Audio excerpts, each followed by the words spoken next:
दोस्तों world cup 2023 का final का मुकाबला भारत और ऑस्ट्रेलिया के बीच खेला गया, जहां इस बड़े फाइनल के मुकाबले में बल्लेबाजों के लचर प्रदर्शन और ढीली गेंदबाजी की वजह से भारत लीग मुकाबलों के हीरो रही। फाइनल के इस मुकाबले में जीरो साबित हुई, जहां 12 सालों के बाद भारतीय टीम के पास मौका था वर्ल्ड कप जीतने का, लेकिन ऑस्ट्रेलिया ने अपनी बेहतरीन बल्लेबाजी और कमाल की गेंदबाजी की वजह से भारतीय टीम के वर्ल्ड कप जीतने के सपने पर पानी फेरते हुए करोड़ों भारतीयों का दिल भी इस जीत के साथ तोड़ दिया। जहां अब इस वर्ल्ड कप के खत्म होते ही दोनों टीमों के बीच 5 मैचों की T20 सीरीज खेली जानी है, जिसके लिए बीसीसीआई ने 15 सदस्यों की नई भारतीय टीम का ऐलान कर दिया है। जहां इस 15 सदस्यों के स्क्वाड से टीम इंडिया के धाकड़ बल्लेबाज विराट कोहली, रोहित शर्मा समेत 8 बड़े खिलाड़ियों को बाहर निकाल फेंका, तो वहीं आईसीसी के नंबर 1 बल्लेबाज शुभमन गिल और आईसीसी के नंबर 1 तेज गेंदबाज मोहम्मद सिराज को भी इस T20 के स्क्वाड से बाहर निकाल फेंका है। वर्ल्ड कप का फाइनल मुकाबला हारने के बाद, यानी कि वर्ल्ड कप का फाइनल मुकाबला खेलने वाले 10 बड़े खिलाड़ियों को इस T20 सीरीज से बाहर रखा गया है।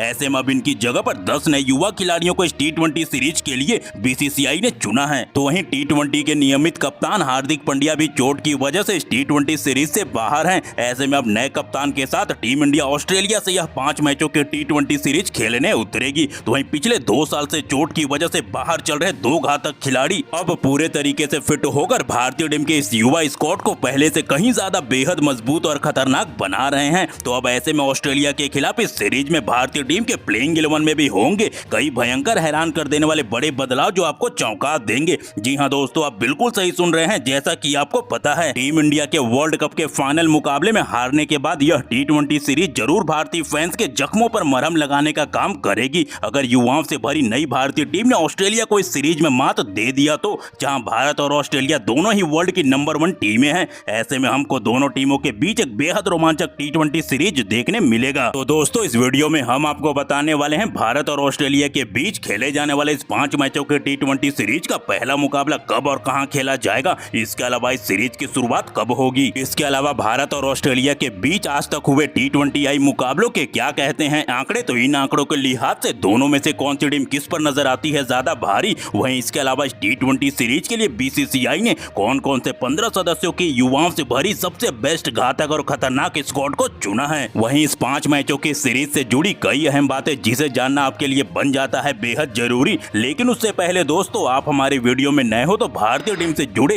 हर छोटे बड़े अपडेट से अपडेटेड रहने के लिए चैनल को सब्सक्राइब, वीडियो को लाइक और शेयर करना बिल्कुल ना भूलें। तो अब अगर भारत और ऑस्ट्रेलिया के बीच खेले जाने वाले इस 5 मैचों के T20 सीरीज में होने वाले मुकाबलों की बात करें, तो भारत और ऑस्ट्रेलिया के बीच पहला T20I का मुकाबला 23 नवंबर को विशाखापट्टनम में, दूसरा T20I का मुकाबला 26 नवंबर को तिरुवनंतपुरम में, वहीं तीसरा T20I का मुकाबला गुवाहाटी में, तो चौथा T20I का मुकाबला नागपुर में, तो वहीं 5वां और आखिरी T20I का मुकाबला दोनों टीमों के बीच बेंगलोर में खेला जाएगा। इन 5 मुकाबलों का लाइव टेलीकास्ट हमको शाम 7:30 बजे से देखने मिलेगा। अब इस 5 मैचों के T20 सीरीज के लिए चुने गए नए कप्तान और उप कप्तान की बात करें, तो T20I के स्टार बल्लेबाज सूर्य कुमार यादव को भारतीय टीम का नया कप्तान बनाया गया है, तो वहीं ऋतुराज गायकवाड़ को नए उप कप्तान की जिम्मेदारी सीरीज में दी गई है। वैसे दोस्तों, आप कमेंट कर बताओ, T20I में सूर्य कुमार यादव और हार्दिक पांड्या में सबसे ज्यादा बेहतर और खतरनाक कप्तान है कौन। अब अगर जिन 15 सदस्यों के स्क्वाड को इस सीरीज के लिए चुना गया है, इस धांसू स्क्वाड की बात करने से पहले आपको बताते हैं दोनों टीमों के बीच आज तक खेले गए T20I मुकाबलों के क्या रहे हैं आंकड़े। तो दोस्तों, भारत और ऑस्ट्रेलिया ने आज तक एक दूसरे से 26 T20I के मुकाबले खेले हैं,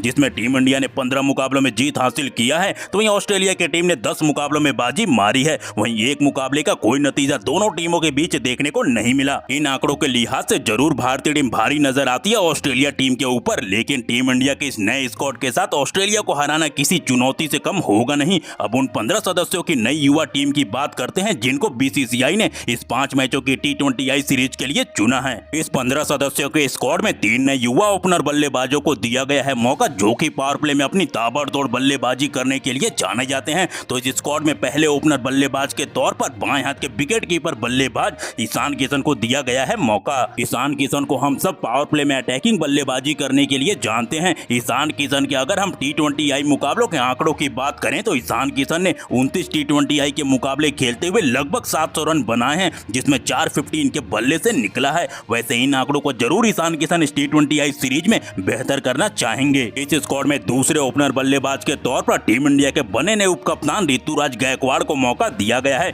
ऋतुराज गायकवाड़ को ज्यादा T20I मुकाबले खेलने का अनुभव तो नहीं है, लेकिन अभी एशियन गेम में बतौर ओपनर बल्लेबाज बेहतरीन बल्लेबाजी कर आ रहे हैं। वहीं 14 T20I के मुकाबले खेलते हुए ऋतुराज गायकवाड़ के बल्ले से लगभग 300 रन निकले हैं। इस स्क्वाड में तीसरे ओपनर बल्लेबाज के तौर पर बाएं हाथ के यशस्वी जायसवाल को मौका दिया गया है। हाल ही में यशस्वी जायसवाल ने एशियन गेम के फाइनल मुकाबले में बड़ा शतक जड़कर आ रहे हैं। वहीं अब तक 8 T20I के मुकाबले खेलते हुए लगभग 40 के बेहतरीन औसत से 250 रन बनाए हैं। वैसे दोस्तों आप बताओ, इस सीरीज में यशस्वी जायसवाल, ऋतुराज गायकवाड़ और ईशान किशन में किसे करना चाहिए पारी की शुरुआत। इस 15 सदस्यों के स्क्वाड में 5 घातक मिडिल ऑर्डर बल्लेबाजों को रखा गया है जो कि मिडिल ओवर में तेजी से रन बना सकते हैं। तो इस स्क्वाड में पहले मिडिल ऑर्डर बल्लेबाज के तौर पर बाएं हाथ के तिलक वर्मा को दिया गया है मौका। हाल ही में तिलक वर्मा का डेब्यू T20I में हुआ था, जहां पर वेस्ट इंडीज के दौरे पर इनका बल्ला जमकर गरजा था और इस सीरीज में सबसे ज्यादा रन भी तिलक वर्मा के बल्ले से ही निकले थे। इस स्क्वाड में दूसरे मिडिल ऑर्डर बल्लेबाज के तौर पर T20I के किंग सूर्य कुमार यादव को मौका मिला है नई जिम्मेदारी के साथ, जहां टीम इंडिया में हार्दिक पांड्या के ना होने की वजह से बतौर कप्तान सूर्य कुमार यादव के ऊपर ज्यादा जिम्मेदारी होगी इस सीरीज में।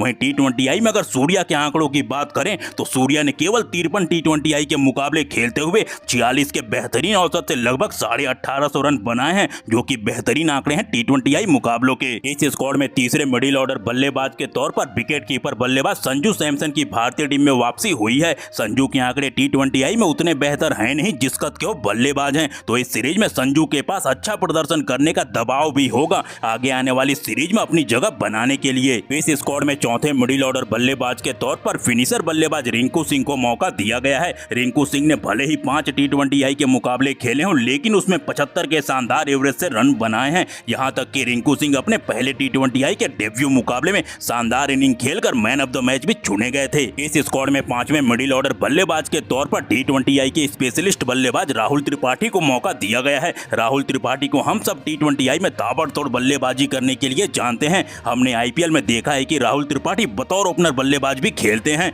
अब देखना होगा इस सीरीज में कौन से पोजीशन पर बल्लेबाजी करेंगे राहुल त्रिपाठी। 15 सदस्यों के इस स्क्वाड में 2 बेहतरीन ऑलराउंडर खिलाड़ियों को इस स्क्वाड में रखा गया है, जो कि अपनी गेंदबाजी और ताबड़तोड़ बल्लेबाजी से किसी भी मुकाबले का नतीजा अपने फेवर में मोड़ देने का मद्दा रखते हैं। तो इस स्क्वाड में पहले ऑलराउंडर खिलाड़ी के तौर पर अक्षर पटेल को दिया गया है मौका। अक्षर पटेल ने जिस अंदाज में बीते 1 साल में क्रिकेट के तीनों ही फॉर्मेट में कमाल का प्रदर्शन किया है, उसके बावजूद इनको खेलने के मौके काफी कम मिलते हैं। वहीं T20I में काफी कम मुकाबले खेलते हुए 40 से ज्यादा विकेट लेते हुए बल्ले से भी कई बेहतरीन पारियां खेली हैं अक्षर पटेल ने। इस स्क्वाड में दूसरे ऑलराउंडर के तौर पर बाएं हाथ के विस्फोटक और लंबे लंबे छक्के उड़ाने वाले बल्लेबाज शिवम दुबे को मौका दिया गया है। शिवम दुबे के IPL 2023 में दमदार खेल को देखते हुए इस स्क्वाड में चुना गया है। वहीं T20 में जहां शिवम दुबे ने 5 विकेट निकाले हैं, तो बल्ले से भी अच्छा प्रदर्शन अब तक देखने को मिला है इनसे। अब अगर 15 सदस्यों के स्क्वाड में गेंदबाजों की बात करें तो 6 कमाल के युवा गेंदबाजों को मौका दिया गया है, जो कि किसी भी टीम के टॉप ऑर्डर बल्लेबाजों के लिए कड़ी चुनौती देते दिखते हैं।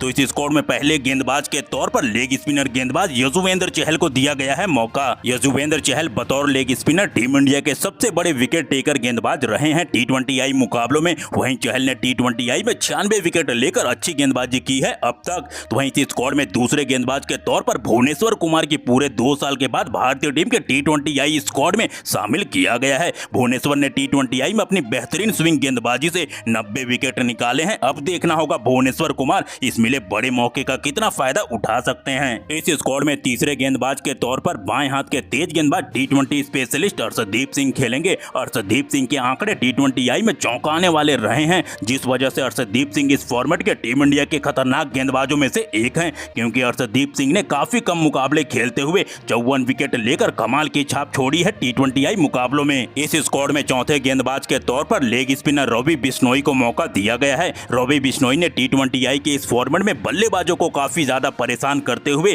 केवल 16 T20I के मुकाबले खेलते हुए लगभग 25 विकेट निकाले हैं, जो कि अच्छे आंकड़े हैं इनके। इस स्क्वाड में 5वें गेंदबाज के तौर पर तेज गेंदबाज मुकेश कुमार को दिया गया है मौका। पिछले T20I सीरीज में वेस्ट इंडीज के सामने डेब्यू करने वाले मुकेश कुमार ने अच्छी गेंदबाजी की थी। मुकेश कुमार T20 में डेथ ओवरों में घातक गेंदबाजी करने के लिए जाने जाते हैं। वहीं इस स्क्वाड में 6वें और आखिरी तेज गेंदबाज के तौर पर टीम इंडिया के स्पीड के किंग उमरान मलिक खेलेंगे। उमरान मलिक अपनी तेज तरार गेंदबाजी करने के लिए जाने जाते हैं। उमरान मलिक वर्तमान समय में भारतीय टीम के सबसे तेज गेंदबाजों में से एक हैं, जो कि अपनी गति से बल्लेबाजों को परेशान करते हुए 11 विकेट T20I में निकाल चुके हैं। वैसे दोस्तों आप कमेंट कर बताओ, भारतीय टीम अपनी इस 15 सदस्यों की खतरनाक स्क्वाड से ऑस्ट्रेलिया को 5 मैचों की T20I सीरीज में कितने मुकाबलों में मात दे सकती है। वहीं इसके अलावा और किस खिलाड़ी को इस स्क्वाड में देना चाहिए था मौका इस T20I सीरीज में।